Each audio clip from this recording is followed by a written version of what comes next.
Hello friends, எல்லோரும் எப்படி இருக்கீங்க? ரொம்ப நாள் ஆச்சு வீடியோ போட்டு. அதுக்கப்புறம் இன்றைக்கி தான் போடுறேன். இருந்தாலும் நீங்கள் நிறைய பேர் என்னோடய வீடியோஸை பார்த்துருக்கீங்க. ரொம்ப ஹாப்பி. இன்றைக்கி பார்த்திங்கன்னா ஒரு குட்டி கதை சொல்ல போகிறேன். இன்றைக்கி என்னென்னு பார்த்தீங்கன்னா,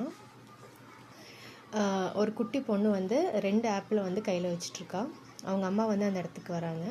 ஓகே, 2 ஆப்பிள் இருக்கா, அம்மாவுக்கு ஒரு ஆப்பிள் கொடு அப்படின்னு சொல்லிட்டு அந்த பொண்ணுக்கிட்ட கேட்குறாங்க. அப்புறம் அந்த பொண்ணு வந்து உடனே அம்மாவோட ஃபேஸை பார்த்துட்டு ஃபஸ்ட்டு ஒரு ஆப்பிளை கடிச்சிட்டு உடனே மறுபடியும் இன்னொரு ஆப்பிளையும் கடிச்சோன்னையும் அம்மாவோட மூஞ்சியில் வந்து ஒரே ஏமாற்றமாக போச்சு. என்னடா தன்னோட பொண்ணு கேட்டும் நமக்கு கொடுக்கல அப்படின்னு சொல்லிட்டு. பட் அந்த ஏமாற்றத்தை வந்து அவங்க அம்மா மூஞ்சியில் காமிச்சிக்கல. பார்த்துட்டு வந்துட்டான் இந்த சைடு. உடனே அந்த பொண்ணு ஓடி போய் அம்மா கிட்ட, அம்மா இந்த ஆப்பிள் தான் ரொம்ப ஸ்வீட்டாக இருக்குது, இந்தாங்க இதை சாப்பிடுங்க அப்படின்னு சொல்லி கொடுக்குறான். உடனே அந்த தாய் வந்து ஒரு நிமிஷம் பொண்ணை பார்த்துட்டு, பொண்ணை நம்ம தப்பாக நினச்சிட்டோமே அப்படின்னு சொல்லி ஃபீல் பண்ணுறான். இதே மாதிரி தாங்க லைஃப்பும். நம்ம ஒருத்தரை பார்த்தோன்னே வந்து அவங்களோட கேரக்டரை வந்து நம்ம ஜட்ஜ் பண்ண முடியாது. அவங்க கூட பேசி பழகினாலுமே வந்து கண்டிப்பாக முடியாது. ஒவ்வொருத்தருக்குள்ளேயும் வந்து 2 விதமான முகம் இருக்கும். நம்ம வீட்டில் ஒரு மாதிரி இருப்போம், வெளியே போகிற இடத்துல, அதாவது ஆஃபீஸில் ஒரு மாதிரி இருப்போம்.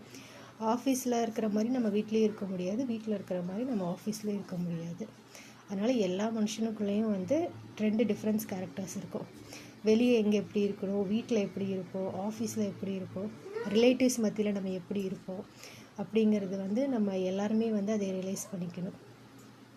ஸோ இதே மாதிரியே தான் இந்த லைஃப்பும். மற்றவங்களோட கேரக்டரை வந்து நம்ம என்றைக்குமே ஜட்ஜ் பண்ணவே கூடாது. நம்ம எப்படி ஒவ்வொரு இடத்துல ஒவ்வொரு மாதிரி இருக்கோமோ அதே மாதிரி தான் மற்றவங்களும்.